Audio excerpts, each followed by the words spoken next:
Hey, Fitheads. Today we talk with the inevitable DNA genetic future. I mean, Our uh, future overlord. wait, no, come on. This is fascinating, and we're already framing it as negative, but the whole thing was really interesting. And so it's the DNA company, and we talked with Kashif Khan, who's the founder and CEO, right? mhm, And they they map your entire DNA. I mean, they figure out yeah, what you're good at, what you're not, or what you're predisposed to, what you should watch out for in terms of health and mental yeah. health and It's not diseases and right. It's not just diseases. It's your mood, the way you handle your work, the reasons that you're grinding on YouTube or drinking your nights away. He's saying it's all comes down to genetics. And he's giving us a manual on our genes, how to best use what we've been given. It's Mhm. crazy. Yeah, it was really fun. It was a lot of. I mean, we said this in the episode, but it was one of those ones where me and Allie just grab our heads in exasperation, like 15 One of times. those. So strap in, put your seatbelt on. And we do talk about it at the end, but I want to mention that Kashif is going to be at the Biohacking Congress in Miami. So it's a convention, and you can go meet him and his team, and you can get 50% off both on site and live stream admissions with the promo code HACK50. And we'll put a link in the description to that. And there's also a coupon for if you want to get your DNA read, Yeah. which we have. I think it's the link in the description also. So Yes. just check that Also out. in the description in case you want your own manual that you were born with and how to basically optimize what you've been given. Welcome to Total Fitheads. Serious fitness for not so serious people. All right. Welcome, Kashif. Thank you for joining us. No, it was awesome. Good to meet you guys. Yeah, looking into, well, just your website and like forward facing what's going on, I got super intrigued. So could you just give a complete background on what your offerings are so if it hits from the beginning? Yeah, sure. So the DNA company has spent a few years now trying to make DNA more actionable. So there's this whole, even 10, 20 years ago, this whole mystique around we're going to crack the code in our DNA and solve all our health problems, and everyone's going to get scanned with some machine, and you're never going to be sick again, and you're going to live forever, right? So the thing about that is the Can't insight. wait. Sorry? I can't wait. Yeah, it's coming. It's coming. Don't worry.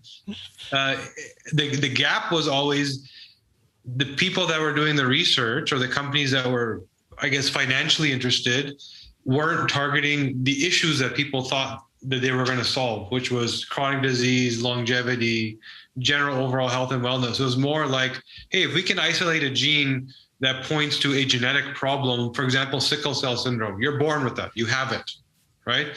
You're not born with type 2 diabetes. You're not born with cholesterol problems. These are things that happen over time for making the wrong choices. If you want to extend your life and have a good sort of health span into your 80s, 90s, 100 years old, that's not a single gene that causes a problem. That's a lot of choices: environment, nutrition, lifestyle. And that became this gap between people that understand a little bit about health and said, well, that's not good enough for me. I don't have any of those genetic problems, so DNA doesn't help me, right?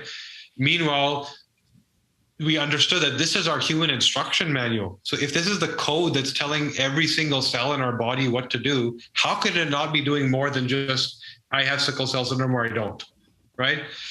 So the last thing I'll tell you about that is what we did is we set out to say, everyone knows enough about DNA already. Let's study people. Let's go say, when a DNA testing company says you got an 80% chance of Alzheimer's, why did the 20% not get it, right? What is the thing that they did that they had the same genetic, call it failure or suboptimality? What were the choices that they made for which they didn't get the disease?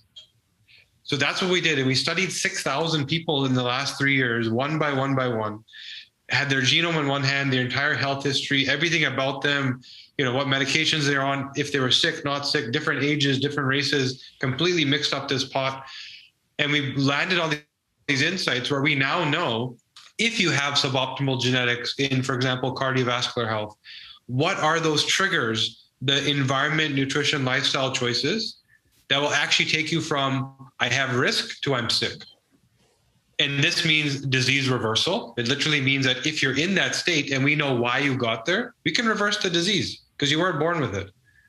It also means disease prevention, because if you know why it's happening, we can tell you in advance, don't do this, and you won't get the disease. So the last thing I'll say about it, we've extended that beyond disease into longevity, mood and behavior, things as fitness, diet, nutrition. We dove as much as we could. And this thing is now sort of ready to present to the world, say, your instruction manual, that thing that tells your cells what to do, here's the best way to sort of interpret it. That's what we've done. Is that all? Yeah. Is that There's a little bit of work there, but Okay. So, I mean, let's just take diabetes for example. You find someone who's predisposed, you can then give them instructions to stave off that illness. But isn't it the same for everyone? And shouldn't we all just be eating to not get diabetes? And that's the thing, is that everything that we do, whether it's healthcare, whether it's fitness, whatever we do to optimize ourselves, there's a lot of trial and error, right? Like you guys, fitness is, you live and breathe it, right? But to get there, the first year wasn't easy. The first year you had to figure things out, right? There was a lot of recommendations. Then stuff started to stick and work. It's the same thing with disease. It's the same thing with longevity. It's the same thing in anything you're doing with this body you have, right? We're very unique, but we're also very similar in our genetics. There's very few percentage points that separate us, but those few points cause massive, massive changes. And something like diabetes, you would think, okay, don't eat sugar, exercise. Well, guess what? For certain people, cardiovascular exercise will actually make them sick. Why? Because what does cardiovascular exercise do? It creates oxidative stress. You're breathing heavy, oxidation, right? What do your cells do? They take in nutrition, they take in oxygen, and they create energy. For some people, that sort of soot or smoke that's created by burning that fuel oxygen, their mitochondria, that powerhouse of the cell, doesn't get rid of it. So it's like a fireplace where the soot just keeps piling up and up and up and up and up. And that's why you sometimes see these marathon runners that look like they're running well, but they're 100 years old on the outside. But the guy right next to him or the gal right next to him looks fine. Different genetics, right? So bringing that back to diabetes, the example of should I exercise, should I eat properly? What does eat properly mean for me? Am I a fat metabolizer? Am I a carb metabolizer? What micronutrients do I not process properly? When I take in vitamin D, am I peeing it all out because I don't bind it? All these little nuances. And then now all of a sudden the information that you would work off of is personalized and not trial and error. It's like certain. This is actually what you need to do. But how different are these things? So it now depends on the problem, right? So in certain things, like, and really the difference, there's like any problem, any medical drug is the same thing, where there's 10 people, the 4 people kind of in the middle, everything kind of works. It doesn't work amazing and it doesn't fail. They kind of get what they need out of it, right? Then there's kind of 2 people for which it absolutely sucks. And it might even make them more sick, right? And then there's 2 people for like, wow, this is the most amazing thing. I can't believe how good this is, right? That's all how their genetics are interpreting what they're doing, that load that we all deal with differently. So it depends on the problem. If you look at something like, fitness, and you take a female, for example, that is trying to lose fat, right? Go on a keto diet. For some person, incredible, immediate fat loss, right? For some people, it's like immediate fat loss, but after 3 months, I don't feel so good anymore. For some people, they'll gain weight, right? For some women, the only problem was they're so estrogen dominant genetically, they produce so much estrogen. It has nothing to do with diet or exercise. Not to say that they shouldn't do those things. You have to do those things. But the delta value between I'm doing okay to I'm doing amazing, that thing that you're like, wow, that's what I needed, it may have been hormones. And I can't tell you how many women we've dealt with where their fat loss and all that work they did to build that muscle, they didn't see it until they actually did work on their hormones and the fat melted off. And all of a sudden, like, wow, I didn't realize what I was doing in the gym. This is amazing. Right? Interesting. Yeah. Yeah, it's over and over, and you name a sort of chronic issue, whether it's autism, cardiovascular disease, to any female hormone issue like fertility, to something as day to day as fitness or diet nutrition. There are some things which are just slightly variable. Like overall, it's not a good idea to eat sugar, right? We know that. General advice, that's good. But for some people, it puts you in a coma where you're like, I can't get off the couch an hour after eating pasta.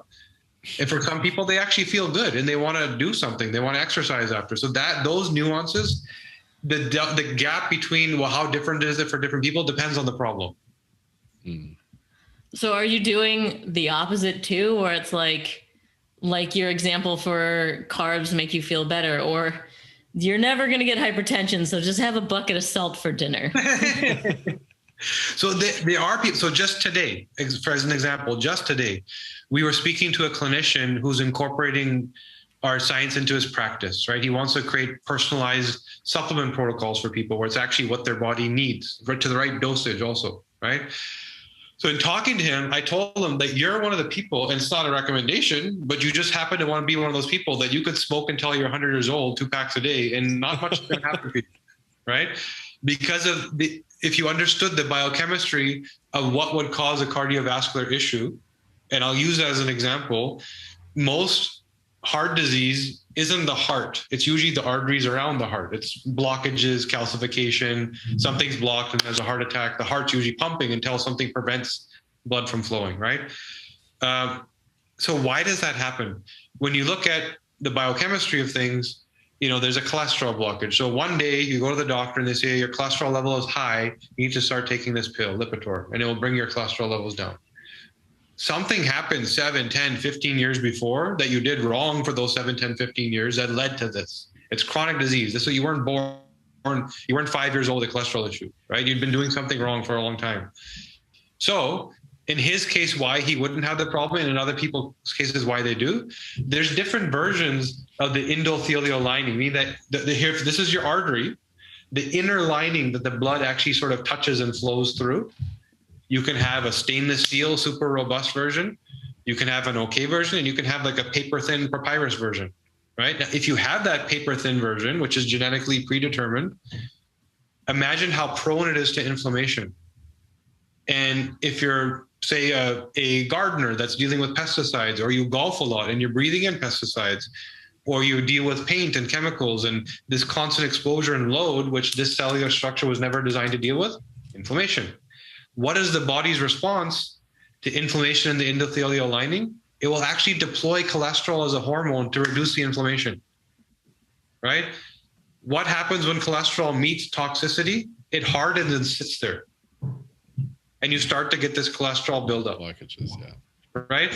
So what I told this guy is he had the absolute best version of the endothelial lining, like that double titanium, like you could throw anything at it and nothing's going to happen. Whereas we have other patients that are in their 30s that have a cholesterol problem, that eat right, that they just can't figure out, what am I doing wrong? Right? It could just be the mold in the basement or something you didn't realize that was. So anyways, that's where we say that depending on the problem, the end result, like this is a huge end result. I have cardiovascular disease or I don't, right? I feel good or bad from eating sugar. It's not such a big problem, right? The longitudinal problem of not eating sugar and getting diabetes, that's different. This is why I say it depends on what are we talking about. So in this case, I told him, not recommending it, but you can go smoke and your heart's not going to have a problem, right? Interesting. Yeah. I'm not recommending it, but you could, and look super cool in pictures. So Max and I both used levels and Awesome. Clearly learned that, health, nutrition, your metabolism is very unique to you. Yes. But a lot of that around the messaging around that is because it's your genetics, but also your microbiome and your activity level, and a huge list of things that could make me unique. But kind of is what you're getting at, and correct me if I'm wrong, is that it really comes down to DNA, and then that's influencing all those other things? We believe that microbiome is the other half to personalization. So there's DNA and there's microbiome. So your DNA is instructing your cells. Your microbiome is really dictating what's going on in your immune system. These are the two things that lead or not lead to disease, right? So what I believe and what we've learned from studying people is your DNA is your innate ability. This is what you're wired to do, right? This is what you're capable of. But if I had that worst cardiovascular profile, the very thin and weak lining, but I lived on a beach in Aruba and had no stress and took naps and ate pineapples, and I'm not going to get sick because there's no load, right? I have risk because it's like taking a Ferrari off-roading is not a good idea, right? So if you happen to have something that's designed to do one thing, but you're doing something else with it, that mismatch is going to lead to a problem. The question has always been, what do I have, right? I don't want to wait to 50 to get sick and then figure out, oh, I shouldn't have done this and this and this and this. Let's test a 5-year-old child and tell you, here's what you're made of and what you can do and what you can't do. Part of that DNA is that sort of base, here's your code. And your code tells you what every system in your body is doing, from the neurochemicals in your brain to your cardiovascular to your hormones. Now that you know that, depending on what result you want, here's the choices you should make, right? Microbiome is today, at any given state, here's what's going on based on the choices you made in food and pollution and all this stuff. And so here's your innate capacity there. And here's the choices you should make, right? Everything else is a measure in time. So when you're looking at metabolic Dutch tests for your hormones, peeing on a stick and figuring something out, that's what's happening today, which means the result of my innate capacity and all the choices I made, right? Yeah. So that's your warning flag, where if my levels, metabolic markers are off and everything is out of kilter, I need to do some work. Now, what work should I do? I got to look at my DNA to say what I'm wired to do. Right. So ultimately, what we see is this landscape, the future of healthcare, what it's going to look like, is the culmination of all this stuff into a toolkit for people where personalization is just accessible. And there's going to be people aggregating. And you already see these platforms where people are saying, hey, take your Oura Ring, take your Fitbit, and take your levels, and we'll put it all together and give you the data. Right. Because all of a sudden now it's being interpreted for you. You're going to see the same thing where DNA is added in. Put your blood work in, and that's the new doctor. Because that doctor's not reacting to, oh, you got a rash, let me give you some cream, right? They're saying you're never going to get the rash if you do all this stuff properly. That's the future. That's cool. Yeah. When you're, go ahead, Mike. So I take your test. Yeah. Can you run me through sort of like the sort of subcategories that you would sort of check for or give yeah, sure, prescriptions for, since you're the new doctor? So after going through these thousands of people, you name a chronic issue, we deal with it, right? But what we said is that we need to get people started somehow, right? And we've kind of looked at what are those core things that kind of everybody wanted to know, and that was the most lowest hanging fruit that really helped the most people. And we brought it down to that in terms of here's how you get started. So when you go, say, for example, to our website, you buy a test, you're going to get a kit, you're going to spit in a tube, goes to a lab, gets analyzed. There's a unique way we look at genes. So we don't just run a standard panel that you could buy on any website online, that we uniquely built our own interpretation and what we're actually looking for, right? In that, we produce 6 reports. One for cardiovascular health, because we believe that's what most people, it's the biggest killer in the world. And it's the easiest thing to deal with. Diabetes, cardiovascular, all that stuff. It's so reversible and preventable. We deal with mood and behavior because everything about the brain determines everything else. I can't tell you how to exercise if I don't understand how you get motivated and how you perceive and how you deal with reward and pleasure, right? How you deal with stress and trauma. Once I know all that, then I can better communicate to you, here's how you actually should do stuff. You can know all that? I know everything about my spit. Yeah.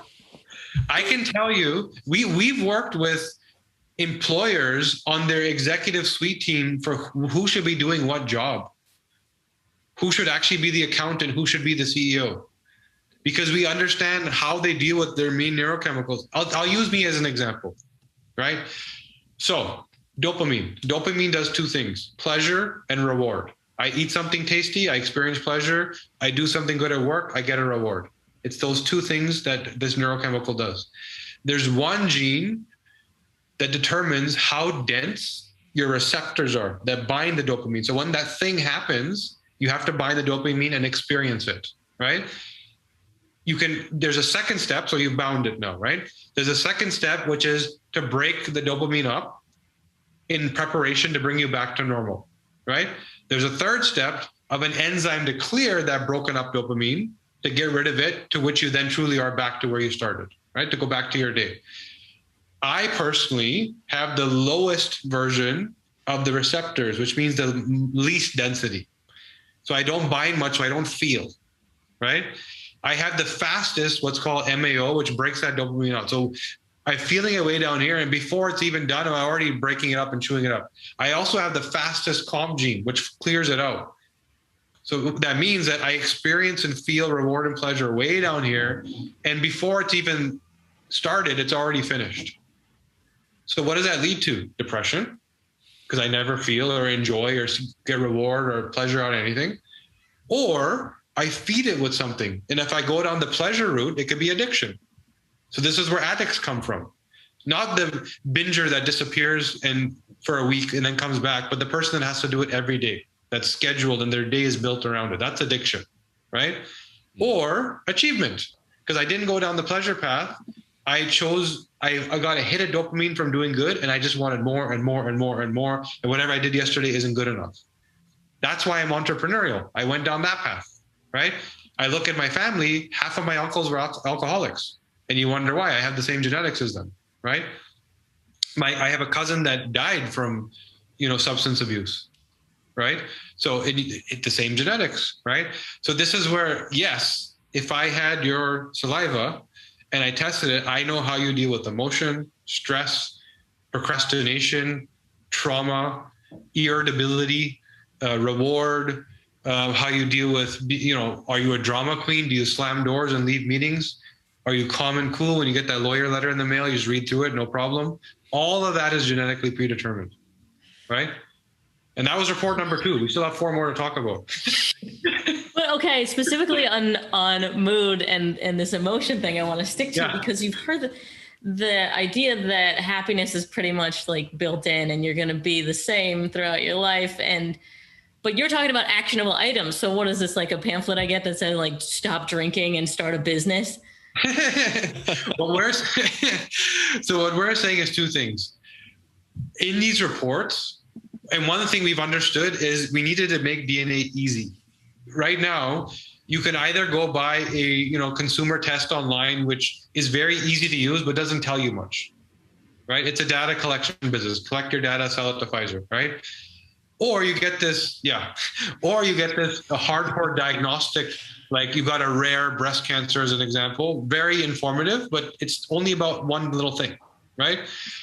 That's that gap in the middle, is how do we make this clarity apply to all the big stuff, like everything else. So when you read our DNA reports, they don't actually talk about DNA. They talk about the problem: anxiety, depression, addiction. Here's how you rank for anxiety. Here's how you feel. And you're like, oh, that's me. You're describing me, right? And here's what to do about it. And by the way, if you decide to do something about it, here's how to actually implement those behavior changes. So we hired Dr. BJ Fogg, who's from Stanford University. He runs the behavioral change lab at Stanford. So his students built Noom on his science. They built Instagram, by the way, on his science. It was built on his thinking on how to change people's behaviors, right? So he came in, took our reports and said, this is good stuff. Here's how we actually get people to do it. And we put that into there. So yes, when you get this thing in your hand, it's like, well, you rank high for anxiety genetically. It may not trigger until something happens. And here's what to do about it if you don't want. But to every negative, there's a positive. I have anxiety because things poke at me and bother me. But guess what? That also means I see all the details and I make better decisions. Right? So there's a flip side to everything. Right? Mm-hmm. So that is in the reports. And I can tell you about the other 4. Like. Sure. Yeah, please.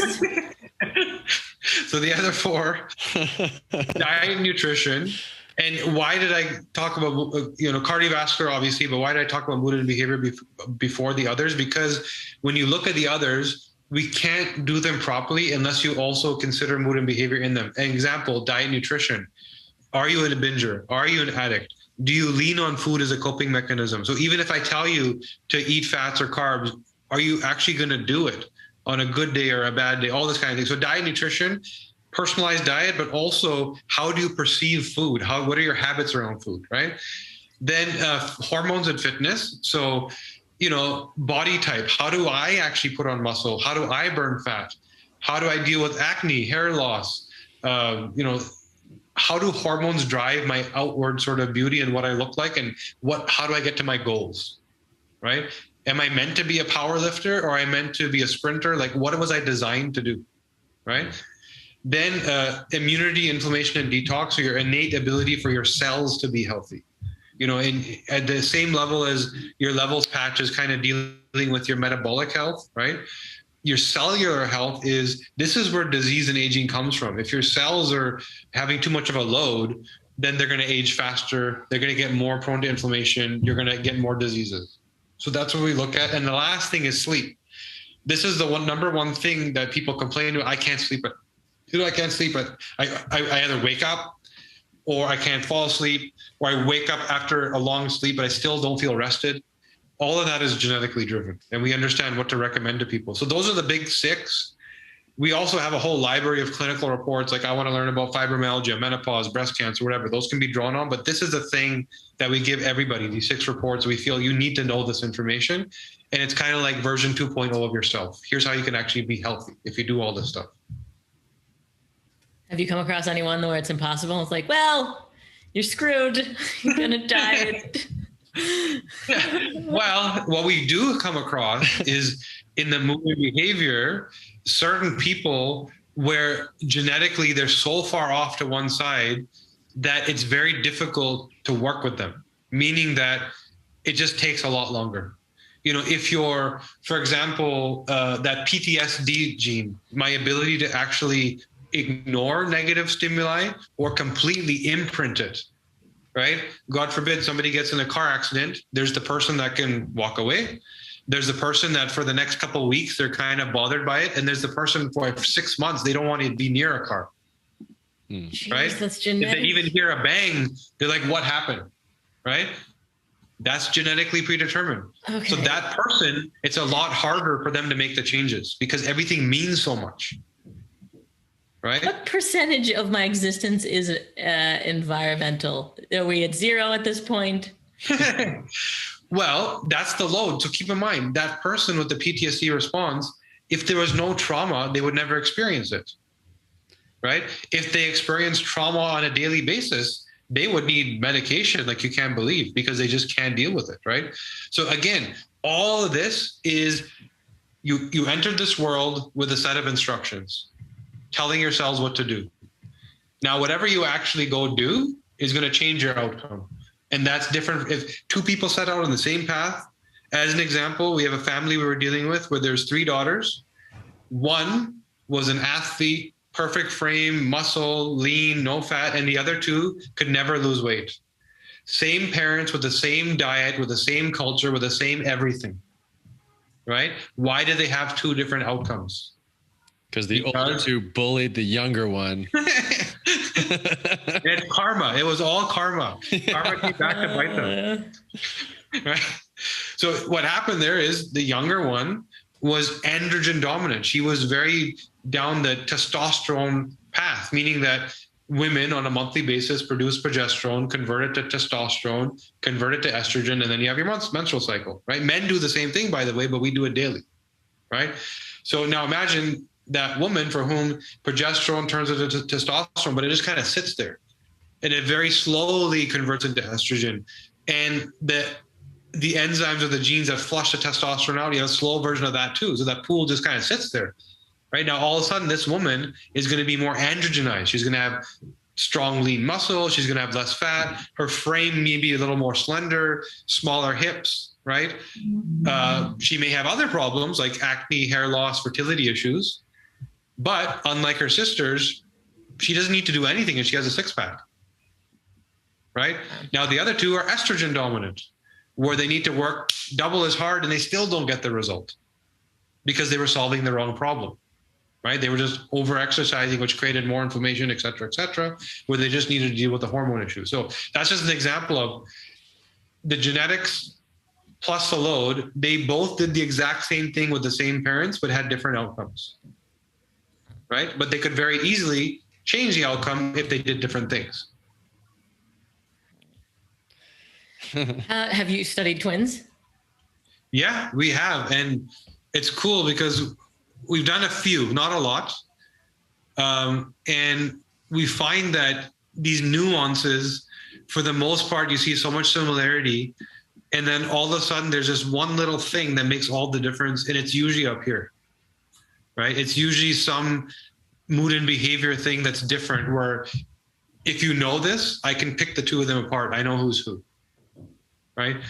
Even if they're identical, because you can't mask how you perceive the world, right? Because of your neurochemicals. So, but they're typically hormonally very similar, body type the same, disease like cardiovascular, those types of things, the risks are similar. It's up here where you find the differences, right? Because the real reason for that is because up here, a small shift makes a big difference, right?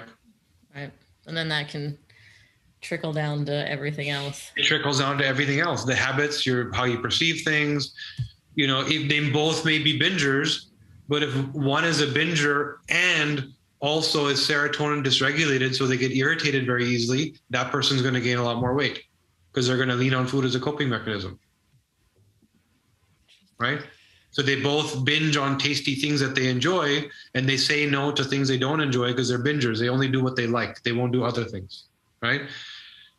But there's, again, layers and layers you can put on it. With one little difference, PTSD, mood dysregulation, reward-seeking behavior, whatever it is, will shift that person in a slightly different path. Whoa. Yeah. And you're trying to catch that early so that you have control over the because the longer you wait, imagine you know what it is, right? Crap. And that's the thing, is we're born healthy, right? We're born healthy, unless, God forbid, you have some genetic issue where you're born with it, right? But for the most part, we're born healthy. There's no reason to not die healthy, right? In and around that age of 50, it's taken for granted that Americans are meant to have a disease. It's like an assumption. And in and around the age of 60, you're supposed to have two. And it's not just, it's literally believed in medical practice, but by the age of 60, you will have two chronic diseases. You weren't born with them. You just did the wrong thing for 20 years. And nobody's dealing with what is that wrong thing for me and you? So you should be able to die. Go to the Bahamas, a coconut falls on your head when you're 80 years old and you die. That's how it should happen, right? You should be as healthy. Yeah, you're a little older. You're not the same energy. Things are a little different, but you should be healthy because you were born that way. Okay, so you're not saying live forever. You're saying die healthy, because we're just saying forever camp. Yeah, I mean, there's lifespan and then there's health span. I don't lifespan. I live to 100, but the last 25 years I'm in the hospital bed. Yeah. Right. Or I live to 80, 90 with optimal health, and I'm hiking till the day before my funeral. You should be able to do that if you knew what your body was wired for. Wow.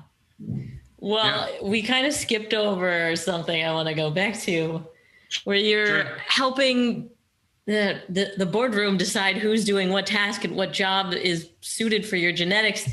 What about the social ethical implications of that? This feels a little 1984-ish. Yeah. And this is why you would only ever see something like that at the C-suite level, where it's like, we're about to pay someone $10 million a year salary, right? And let's go spend a few $1,000s to figure this out. And they'll hire consultants and HR people, and they'll hire advisors to vet them, and they'll interview them 7, 8, 9, 10 times, right? They'll test them on various things. So in that level, the participant themselves is willing to do it because they also don't want the profile of taking that job and screwing up, right? So I wouldn't suggest this this should not be a mass thing, other than understanding what we call phenotypes, meaning that your genotype is your genes. Here's your gene results. This is your genotype. These are the genes you have.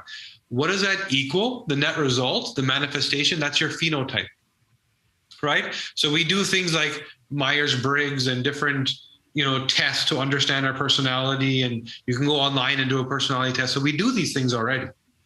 And employers will sometimes do these things even on an annual basis to understand how to build teams and put people together.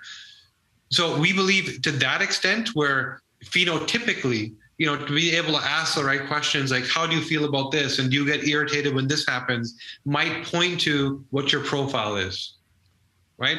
Without giving up any privacy, without accessing your DNA, without truly screening people, right? People already answer questionnaires and do all this stuff. We just believe there's a better version of the questionnaire where not only the employer, but the employee will also be more happy because they're going to do what they're actually wired for and enjoy instead of being forced into something that they just had to do it because that's the job that was available, right? The employer also prefers, if I can get that person to do what they're actually good at, and that's what everybody's doing, I'm going to thrive, right? It's also the same for the employee. Put me where I'm good and what I enjoy. I won't want to leave. It's a hobby now. It's not a job. I mean, yes, Unless in theory, it's great if the top dog only does it and everything works out and everybody's happy. But you're describing like the villain monologue from every sci-fi movie I can think of. And this is the problem with all, I would say, technology, right? Any advancement in technology, whose hands did it go into? And you have like, you hear Elon Musk and these guys fighting every day whether AI should be used or not, right? It's in his cars, but he still says we should not use it, right? Without AI, his cars wouldn't exist. But he says that it's the end of the world in the making because all of a sudden some supercomputer is going to shut everybody down, right? It's going to get to that level. So it's a question of what do you do with it? The internet, you can go discover the world or you can get addicted and destroy your life. Mm-hmm. So this is a question with any advancement, whose hands it is and what's the intention? Yes, intention. Yeah. And clearly you have the best intentions. That's all we're here for. We want people to live longer and be healthy.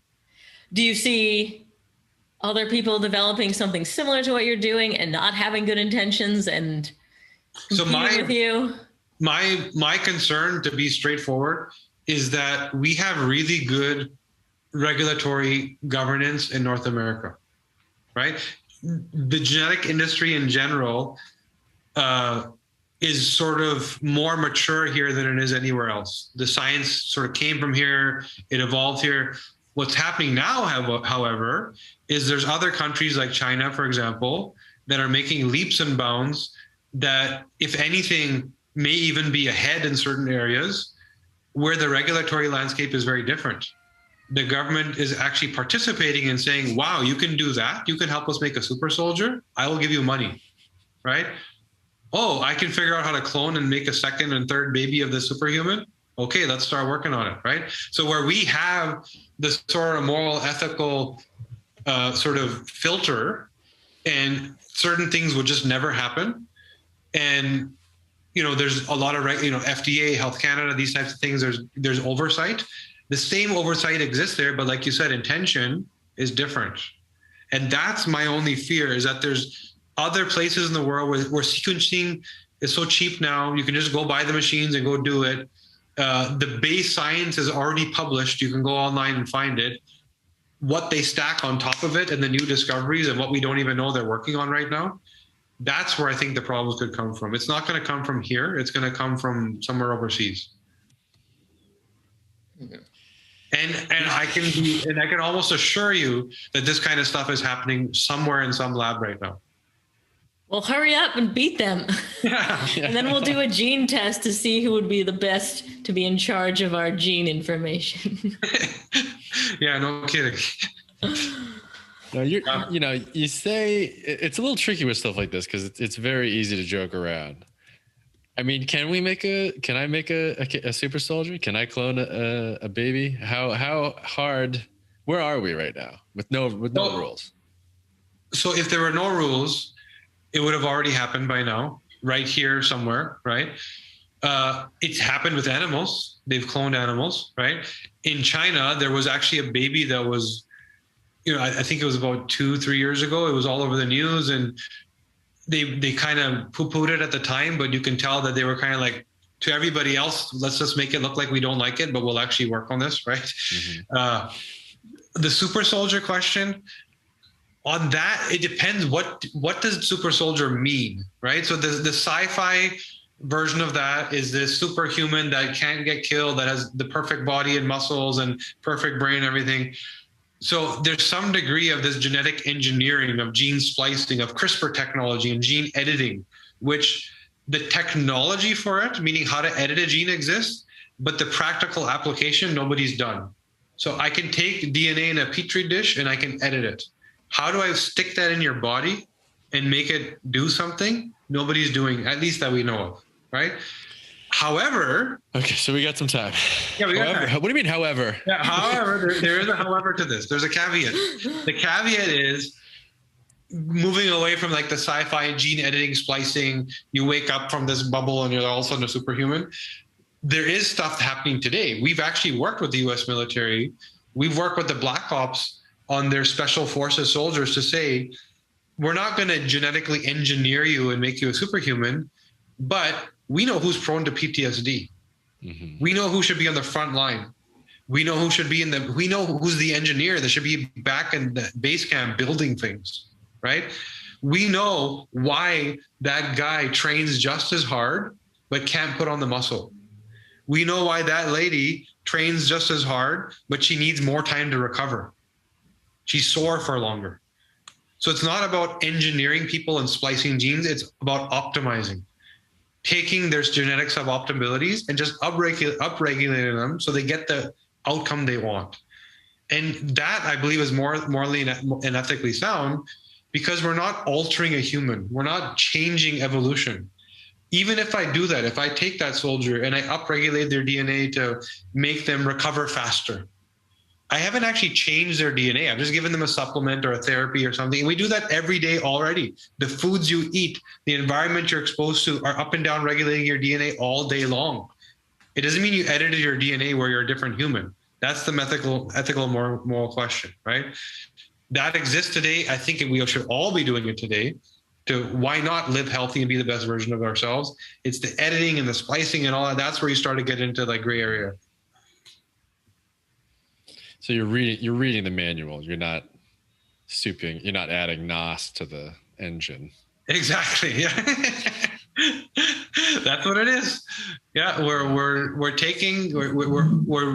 giving you the best version of what you got, right? What choices should you make to be at your optimal, to maintain the health that you were born with, right? And live the longest. That's what we're talking about. We're not going to edit some gene that makes you live to be 300 years old. That's not what we do. Wings. Yeah, no kidding. Yeah. That's what I'm waiting. I'm waiting for wings. I mean, the idea still of reading the manual and then assigning a role makes me uncomfortable. Yeah, it's scary that somebody can know you better than you know yourself, right? And somebody with certainty say that this is actually what you are designed for, and not designed by a human, but designed by whatever it is you believe in, where you came from. That's who you are, and you can't dispute it. Your DNA is saying it, right? Have you seen people sort of dragging their feet in terms of like, ooh, I don't know if I want you to know that? Well, see, the people we've dealt with until now are more, athletes, celebrities, executives. They're like, pay per service, give me the best doctor in the world. I want to know as much as I could possibly know. Biohackers, fitness people, like they want to know. We're now just taking all the science and commercializing and going to the mainstream and saying, hey, this is available to everybody. We just spent 1 year building an artificial intelligence platform to mine all of these insights and data that we have to make it accessible to everybody, right? Where it doesn't require our genetic interpretation. So in that regard, our first cohort of people, we just finished. We just went through about 1,000 people, right? And for the most part, people are really blown away and loving it. And the funny thing is, the people that are kind of the naysayers or the kind of risk adverse, we already can see in their DNA that they were going to do that anyway, right? You're going to say that? Wow. Yeah. So we know that this person's going to be difficult, right? And we just, it gets approached a different way. And imagine if your clinician was able to do that with you. Imagine your personal trainer knew how to give you information, right? And knew exactly how you needed to hear it so that it was actually used by you. Because their intention is good. Their intention is to make you fit, right? And they have the tools, they have the knowledge and the experience, but maybe the way they're giving it to you doesn't work for you. You're not going to do it. You're going to procrastinate, or you're going to forget, or it's too slow, or it's too fast. So knowing that information has made it a lot easier for us to make people healthy. It must be a nice that's a nice lifestyle, relax. Oh, I didn't get that parking spot. Well, it wasn't in my genes. Yeah. Or that girl didn't give me her number. Well, it's, our genes didn't,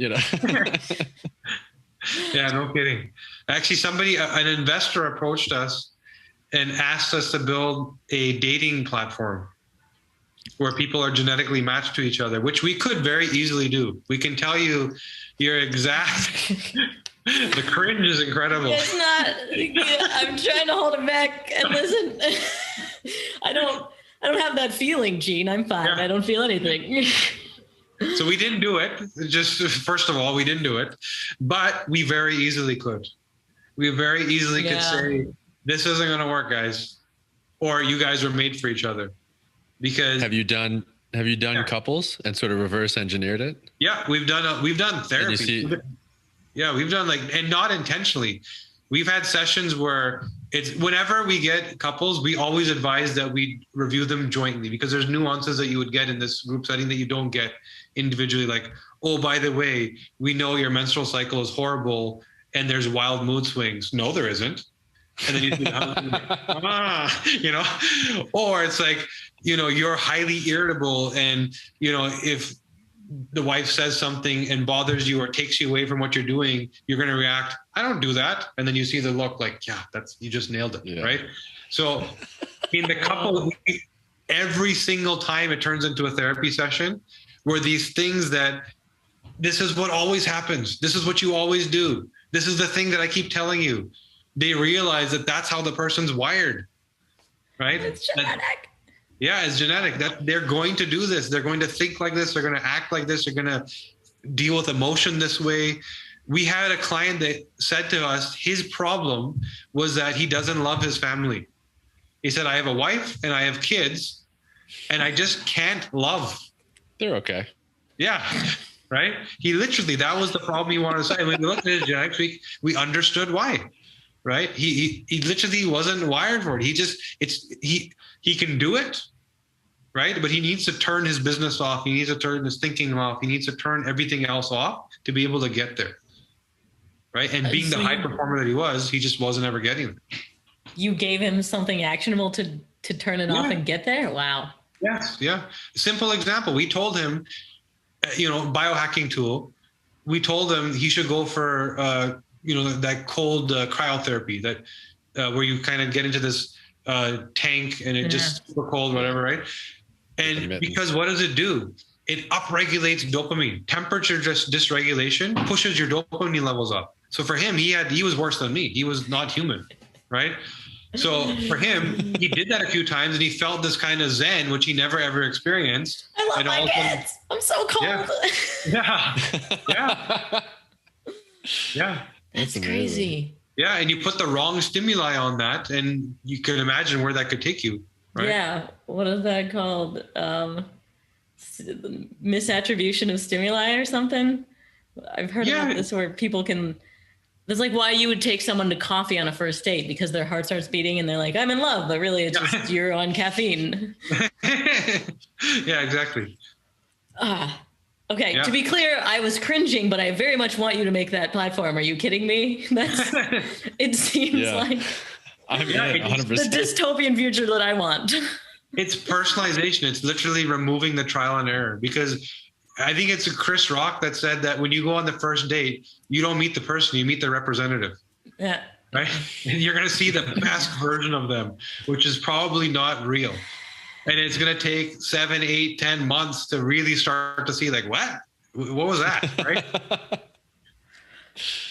It's taking away the life story of fails. Yeah. I didn't have to go through all that marathon running to realize I should be lifting. Just like I didn't have to date all those people to realize who's the right one. That's not only who they are, but what you want. I mean, there's ethical implications there too, because maybe the story is what you want. Live their own life. It's available, right? To each their own. You do what you want, and that's why the platform exists. People will use it. People will also not use it, right? Okay, I'm not signing off of Facebook, like Facebook. just because. Okay. Obviously, I should delete it, and I won't. Exactly. Good Lord. Yeah. So the application, see, once the insights are actionable, it's no longer about 80% chance of this, 20% chance of that. Oh, your ear's connected to your head. It's not like I can see that as a mirror. I don't need you to give me a report about that, right? It's the actionable insights. The application is endless. We could keep talking for another 2 hours and come up with another dozen things, right? It's any problem that requires personalization can be solved. We just chose to focus on health and wellness because we felt that was the area that needed the most change, where the trial and error was the biggest problem, where off-the-shelf solutions was, waiting to get sick and then be treated is such a horrible way to deal with chronic disease. How about let's figure out why I would get it and then prevent it, since that is now possible. Well, so do you see in the future it being more applications than just health and wellness? Yeah. So, I mean, the investment. So how do you know this is coming? Because you see guys like Goldman Sachs and all these people putting out reports about the genetic future and the genetic wave. And they're saying, so as an example, the North American health, or not the North American, the American healthcare industry is a $4 trillion industry. It's one of the biggest businesses in the US, right? Goldman Sachs just put out a report saying that the genetic therapeutics industry should be 4.8 trillion, I think they said by 2030. So just this one thing is going to be bigger than the entire healthcare industry because it's so impactful that everyone's going to want it, right? Genetic therapeutics, meaning how do I turn this gene on or off so that you have or don't have that thing, whatever, good or bad. Wow. Right? So imagine autistic kids. Imagine all that research right now going into, there's 20% of these autistic kids that are actually born with a problem. Then there's that whole argument of, parents and doctors and FDA fighting over, does the vaccine cause autism? And pharmaceutical companies are right. All the research points to those molecules, those drugs do not cause autism, right? But the parents are also right that that's the day my kid changed. They did not behave like this until that day. And since then, they've never been the same, right? So now all of a sudden, imagine understanding why that kind of thing happens. Because if you are completely missing, forget about what version of a gene, but if you don't even have the detox genes, if you're missing the detox genes and the heavy metals in that serum that come along with it, not just the active molecules that are what we're doing the clinical tests for, but the serum in which all that stuff is sitting, a 5 or 4-year-old kid who's neurologically underdeveloped to begin with, that genetically maybe doesn't have a detox system or a weak version, which there's many kids like that, and you stick heavy metals in them. Now, all of a sudden, those toxins are free flowing and they're starting to cause damage where they would, which is in the brain, because they're underdeveloped there anyway. And imagine if they genetically also have a poor anti-inflammatory system, which a lot of kids do. They can't actually deal with the inflammation being caused here from the damage of the chemicals. Now, all of a sudden, it becomes permanent. It becomes from, I'm suffering brain fog or something like, hey, take my COVID vaccine, I'm going to feel bad for a few days, right? To like a 4-year-old kid, it's damage. So this thing that we put in a bucket of autism is actually the wrong or I would even say the right problem at the wrong time. They weren't prepared for that load. Could have been chemicals, could have been pesticides in the grass, could have been anything that led to, why is it 1 in 60 kids are now autistic? Whereas it used to be 1 in thousands, because there's so much more of this nonsense around us, the chemicals, garbage, pollution, all this stuff, right? But then there's those 20%, going back to what I was talking about, genetic therapeutics, the 20%, they actually were born with a problem. So imagine now finding the drug that turns that switch off. And all of a sudden they're not autistic anymore. That's what the genetic therapeutic industry is striving for. For most diseases, and this goes across the board, approximately 20% is I was born with a problem and I'm going to have it. And hopefully one day somebody comes up with a solution. 80% of most problems is I was born healthy, but I did the wrong thing for too long at the wrong time and I got a disease. And I can either now reverse it or prevent it if I understood those wrong choices. Jeez. Wow. Yeah. And now they're coming to arrest me because I said something about a vaccine. I can hear the sirens in the background. Cops are coming for that one. Have you had any unique insights into COVID or the COVID vaccines? Or yeah, how's your year been? we had, so as soon as COVID hit, we went to work and we determined if I had your DNA, I can tell you how sick you're going to get in advance. There's the people that walk around with no symptoms. There's the people that get like a flu, and there's the people in the ICU. We know why, genetically. And it's not based on age, or it's like a combination of the genes and how old you are, or? So the age usually, so there's something to be said about frailty, right? But also by the time in North American culture, you reach a certain age, you're sick because you've been doing the wrong thing you've been eating garbage American food for too long. You've been exposed to chemicals and pollution for too long. So the cells are already under too much load.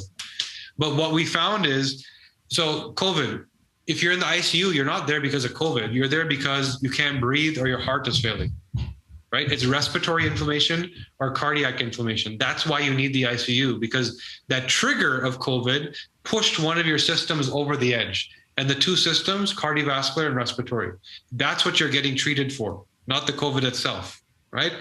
So we know genetically who's prone to respiratory or cardiac inflammation. So we know that if I were to introduce a trigger like COVID into your system, that very aggressive trigger, that you would end up in the ICU because you're going to get respiratory inflammation or cardiac, you can't breathe, or the heart is failing. This is why the comorbidities are so important, and diabetics and people with heart diseases are more likely to, God forbid, die or end up in the ICU, because they're already, the thing that COVID triggers in terms of an acute response, they're already suffering there anyway, right? Or the metabolic health that you're tracking, the person that has poor metabolic health where the system's out of whack already, and then you add the load of COVID on top of that, it's too much for the system to cope with, right? So we can determine genetically who those people are in advance. And is there a person out there who's genetically predisposed but is doing all the right things and wouldn't end up in the ICU? Yeah, if you're doing all the right things, right? And yes, you're still of the right age where you're not, call it frail, right? Then it's possible to avoid that. It's very, very possible. It's very possible to say, I am the person that's going to have respiratory infection, but guess what? Here's the foods, here's the supplements, here's the things that upregulate that system. So I'm ready to fight. Right? Let's get my system to the right level. So it's not about masking the symptom. It's not about getting rid of that symptom, but it's about supporting the system so I never get to the symptom. That's very possible. Very, very possible. It seems a lot more specific than all the weirdos on TikTok telling me I just need to go outside in the sun. Well, there's something to be said about that, because vitamin D is one of the major causes for the extreme reaction. So of the 22,000 genes in your body, 2,000 of them require vitamin D. Right? So now imagine if you're not out in the sun and you're not getting your vitamin D, you can probably just take supplements anyway. But people also genetically deal with vitamin D differently, right? Some people need this much, some people need this much. So if you're the person that needs this much and you're indoors because of COVID, then yeah, you're going to have mood issues and you're going to be overeating, you're going to be gaining weight. And if COVID hits you, it will hit you harder. So there's some truth to that. It's just people not understanding the why. And so they'll go on a rant about this is the thing, this is the answer. Mm-hmm. But without understanding the biochemistry of what that thing's doing, it becomes the only answer in their head, which is usually not the case. Can you give us like a pie graph of what's the most effective? Like Max and I always talk about, get your nutrition right before you work on your workouts, before you add supplements. Is that similar to what you found with your interventions? Yeah, we kind of look at it almost the other way around, where we say is let's get the systems in order, right? So we deal with the symptoms last.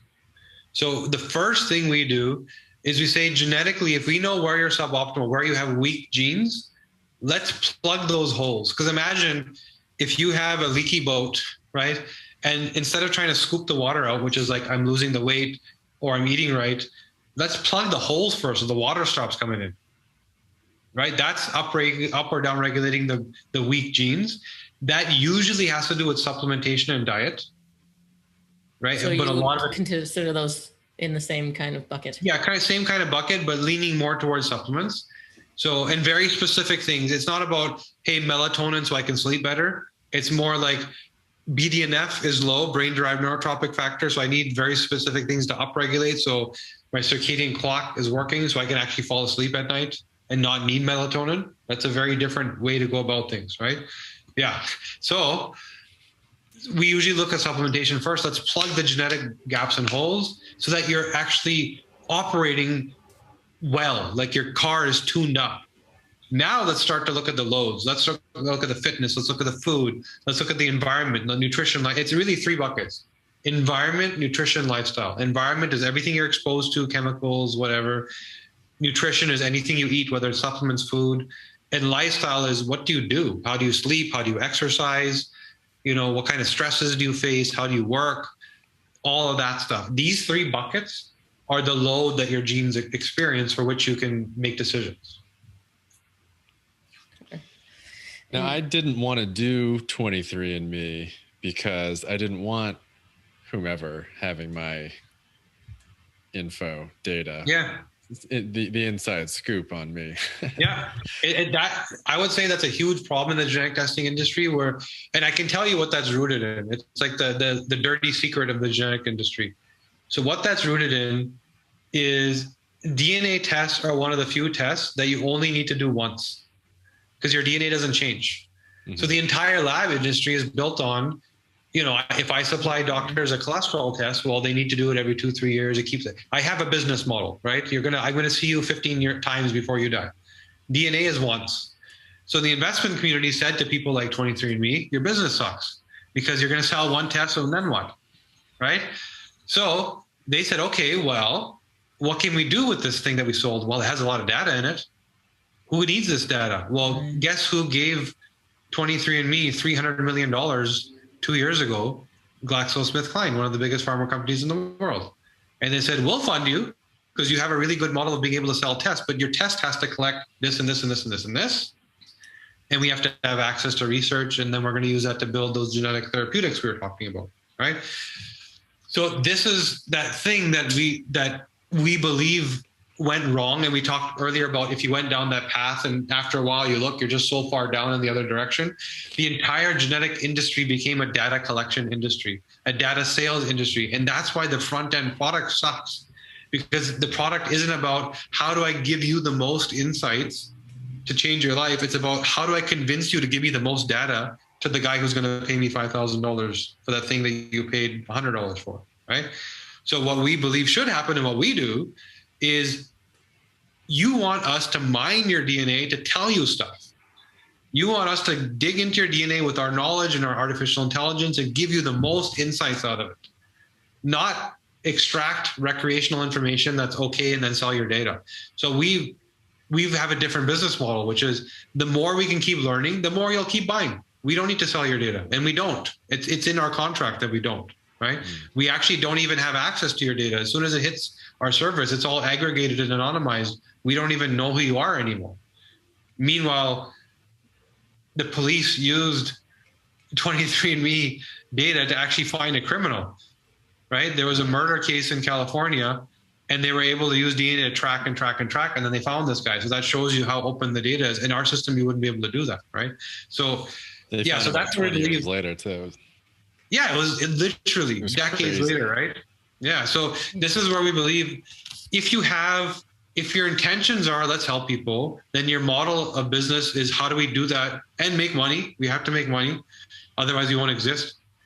So we are more a mining company. We keep mining your data. Every time there's new learnings, new findings about DNA, we make new reports, and you stick with us and you keep learning also. We don't need to sell your data. We're not in that business. 5,000? Is that how much my data is worth, really? It depends. It's worth anywhere from $100. Sorry? But like some, not me, obviously, but some. Yeah. No, your data is in the millions. Come on, with that beard. To understand how you got that beard, that's $1 million of DNA right there. But is it really? What is it really? It goes from between $100 to $20,000, and there's some things wrapped around there, like how much did you get? Do you have signed consent to research? Am I allowed to contact the person? Mm-hmm. Is there any interpretation already wrapped around it? Like, are you bucketed people that only have one disease, for example, and it's like really rich data? So there's nuances, but a DNA test handed over is like $100, right? And then up to $20,000, depending what's in it. Yeah. That's crazy. By the way, you're the first person to ever ask me that question. And I don't think anybody knows that outside of the DNA industry. It's it's a very close secret. Nobody really talks about that or knows it. Yeah. Total Fit is exclusive. Wow. It really was, but it was just a peer pressure thing of like, oh, come on, we're all doing it. And I'm like, what do you mean what we're all doing? What is this? Where is this going? What's going to happen? It's probably too many movies. Yeah, no kidding. But if you don't understand it, don't do it regardless of what it is, because you don't know what you're getting yourself into. But at the same time, research and learn. But there's a lot of people have that same approach. We actually get that, where clinicians send people to us to solve a problem. They're like, I don't know about DNA. Mm-hmm. Too many. And you're like, but we already knew that. Yeah. We could have told you that. That's what we could have told you. that. Yeah, exactly. You mentioned about Myers-Briggs earlier. That's like 16, I think, personality types that they have in that garbage test that they do. But for what you're doing, have you found that there are these types of people? Is it 16, or is it like everyone is an actual snowflake and you're so freaking unique? Or you can basically say, oh, Max and Allie are this kind of person. Yeah, so the first place we actually found that was hormonally, and we didn't realize that. So can we imagine, we started off where we wanted to truly give people the best personalized insights. This is for you. This is what you need. We thought we were going to have like millions of different things to tell millions of different people, right? We didn't realize until we went through thousands of people that hormonally, they were all falling into one of 6 buckets. Oh, 6. Okay, interesting. Yeah. So if you're a woman or a man, there's 6 men and there's 6 women. There's a few anomalies, random stuff that don't really have a profile. It's more like again, going back to the genetic therapeutics and some outright issue.